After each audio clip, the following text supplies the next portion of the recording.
une importation de problèmes qui arrivent du Moyen-Orient. Il y a des réflexes d'extrémisme, de fanatisme, et qui parfois ont comme bouc émissaire des habitants juifs de certains quartiers, de certaines localités.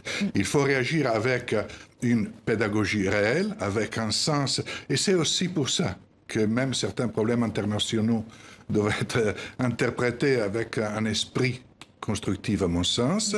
Et ceci dit, permettez-moi de terminer en disant que je ne suis pas sûr que le choix du CRIF d'empêcher certains leaders politiques sans aucune... En l'occurrence, extrême droite Marine Le Pen, extrême gauche Jean-Luc Mélenchon. De participer à la manifestation a été un bon choix.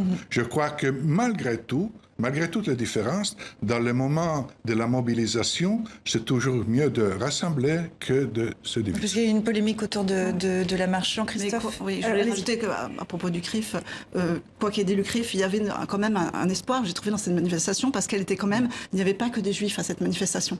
Et moi, je me souviens très bien, après les attentats de Charlie en janvier 2015, il y a eu cette énorme manifestation pour Charlie où il y avait des millions de personnes, et c'était bien normal, et ça remettait en cause la liberté d'expression au-delà des morts.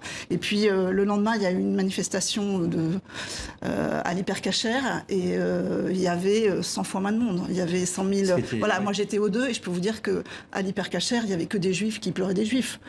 Voilà, et là, on a l'impression que ça change. Tout d'un coup, Mireille Knoll...